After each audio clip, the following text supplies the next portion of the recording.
इस बार उत्तर प्रदेश का 7 सालों का सर्वाधिक बड़ा बजट है।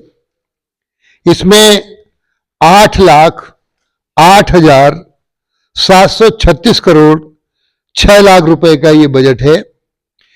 इस बजट में किसानों, गरीबों, नौजवानों, महिलाओं को विशेष समर्पित है और ये विशेष ध्यान रखकर बनाया गया है।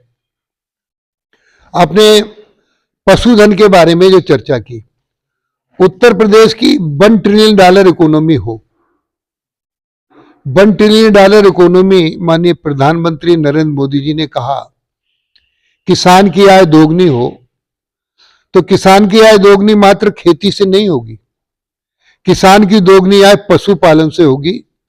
मैं धन्यवाद देना चाहूंगा उत्तर प्रदेश के मुख्यमंत्री योगी आदित्यनाथ जी को, जो निराश्रित गौवंश की उत्तर प्रदेश की सबसे बड़ी समस्या है। उत्तर प्रदेश में एक फैशन सी बन गई है कि किसान जब तक गाय दूध देगी तब तक पालेगा, दूध नहीं देगी तब छोड़ देता है।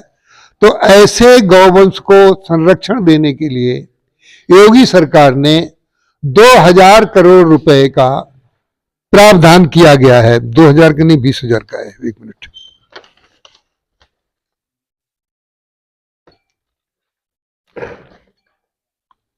इसको सुधार करेंगे।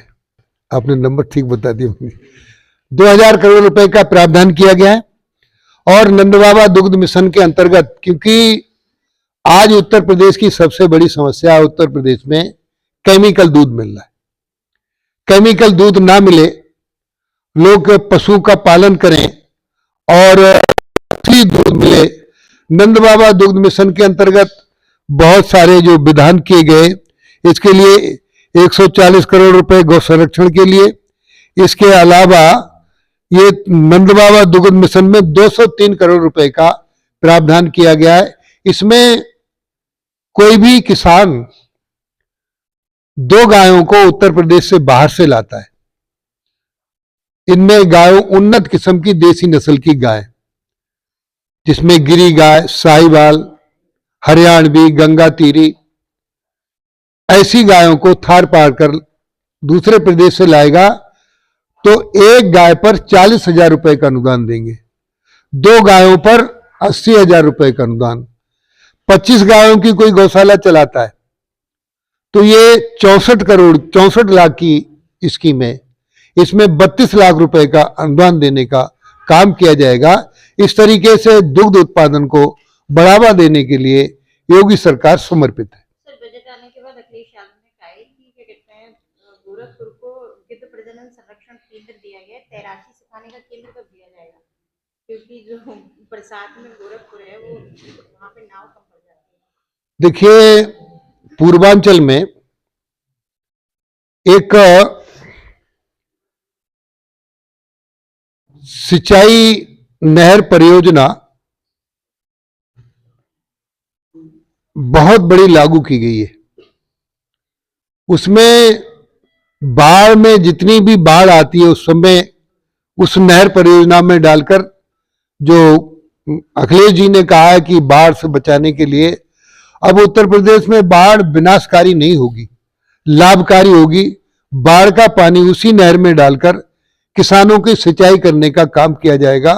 अखिलेश जी के पैरों की नीचे की जमीन खिसक रही है, इसलिए वो ऐसा बयान दे रहे हैं। समय आने पर जनता उनको सबक सिखाएगी।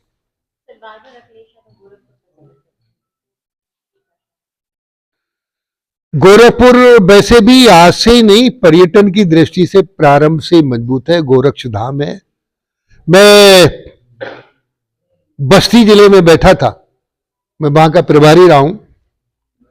गोरखपुर के लोग चर्चा नहीं कर रहे, बस्ती के लोग चर्चा कर रहे थे। बाबा गोरखनाथ एक मिट्टी की दीवार पर बैठे थे, वो चारपाई पे, और उस पर नहीं बैठते थे।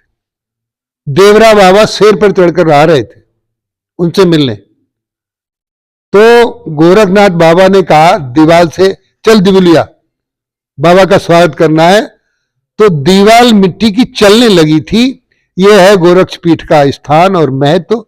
इनसे बचने के लिए गौवंश के गले में रेडियम बेल्ट पहनाई जाएगी और ये रेडियम बेल्ट पहले हाईवे और सड़कों के किनारे, फिर सड़क पर, खेतों में, गलियों में घूमने वाले गौवंश को पहनाकर गौशालाओं में इन्हें भेजा जाएगा। 7,713 गौ आश्रय स्थलों में 12,50,000 से अधिक गौवंश संरक्षित है। सरकार गौ संरक्षण केंद्रों की स्थापना के लिए इस वर्ष बजट में 140 करोड़ रुपए खर्च करेगी। इसके अलावा पशु चिकित्सालयों, पशु केंद्रों के सुदृढ़ीकरण पर 123 करोड़ रुपया खर्च होगा। इसी क्रम में, क्योंकि उत्तर देश में, दुनिया में भारत देश दूध में नंबर 1 है और भारत में उत्तर प्रदेश दुग्ध उत्पादन में प्रथम श्रेणी पर है। इस बार पहले इन सबको इसी क्रम में नंद बाबा दुग्ध मिशन के अंतर्गत 203 करोड़ रुपए का बजट आवंटित किया गया है। दुग्ध केंद्रों में के सुदृढ़ीकरण, पुनर्जीवीकरण में 107 करोड़ रुपए का बजट की व्यवस्था की गई है। पशुपालकों और पशुपालन विभाग के कर्मचारियों को प्रशिक्षण देने के लिए 7 करोड़ रुपए खर्च किए जाएंगे। इससे पशुओं, गाय भैंस अच्छा दूध कैसे दें, उनको कैसे दुआ जाए, उनको कैसे रख रखाव किया जाए, उत्तम नस्ल क्या है, इसको ट्रेनिंग देने का काम भी किया जाएगा। महाकुंभ में 56 करोड़ लोगों ने प्रयागराज के संगम में डुबकी लगाकर पुण्य अर्जित किया है। इस बजट में धार्मिक पर्यटन को बढ़ावा दिया गया है। धार्मिक पर्यटन में वृंदावन में श्री बांके बिहारी जी का मंदिर, मथुरा वृंदावन कॉरिडोर के निर्माण हेतु भूमि क्रय के लिए 150 करोड़ रुपए का प्रावधान किया गया है। इसी के तहत मिर्जापुर के त्रिकोणीय क्षेत्र में परिक्रमा पथ, जन सुविधाओं के विकास हेतु भूमि खरीद व निर्माण मद में 200 करोड़ रुपए खर्च करने का प्रावधान किया गया है। नैमिषारण्य पर्यटन में अब स्थापना की सुविधाओं के विकास हेतु 100 करोड़ और वेद विज्ञान की स्थापना के लिए 100 करोड़ की व्यवस्था की गई है। चित्रकूट पर्यटन सुविधाओं पर 50 करोड़ खर्च होंगे, क्योंकि शिक्षा सरकार की प्राथमिकता है और शिक्षा से ही नागरिकों का सुधार होगा, शिक्षा से ही नागरिक सुविधाएं प्राप्त कर पाएंगे। तो बेसिक शिक्षा, प्राथमिक शिक्षा, उच्च प्राथमिक, इनमें विद्यालयों में सुविधा हेतु 2000 करोड़ रुपए का प्रावधान किया गया है। समग्र शिक्षा के लिए स्मार्ट क्लास, ICTV लैब यानी इंटेलिजेंस, मतलब कृत्रिम नॉलेज के लिए AI1 आर्टिफिशियल इंटेलिजेंस को भी प्राथमिक शिक्षा में बढ़ावा देने का काम इस बजट में किया गया है। सबसे बड़ी बात, छात्राओं को उच्च शिक्षा हेतु आकर्षित करने के लिए रानी लक्ष्मीबाई स्कूटी योजना की घोषणा की है। इस वित्त वर्ष में 50,000 मेधावी छात्राओं को 400 करोड़ रुपए की व्यवस्था की गई है, जिन्हें निःशुल्क स्कूटी दी जाएगी 50,000 छात्राओं को। सबसे बड़ा काम उत्तर प्रदेश में जो बहुत पहली बार हो रहा है, गरीबी उन्मूलन का लक्ष्य माननीय मुख्यमंत्री योगी आदित्यनाथ जी के जीरो पावर्टी अभियान के तहत प्रत्येक ग्राम पंचायत में निर्धन परिवारों की पहचान की जाएगी और इन परिवारों को 1,25,000 रुपये तक वार्षिक आय से जोड़ा जाएगा। प्रदेश की प्रत्येक विधानसभा में ग्रामीण क्षेत्र में बारात घर तथा अन्य सामाजिक आयोजनों हेतु उत्सव भवन का निर्माण किया जाना प्रस्तावित है।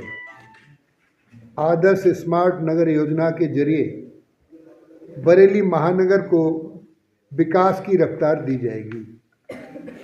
ये बजट स्वास्थ्य, शिक्षा, सुरक्षा, स्वच्छ पेयजल, सड़क, परिवहन, सिंचाई, विद्युत एवं अन्य सभी मौलिक आवश्यकताओं को पूरा करने वाला बजट होगा।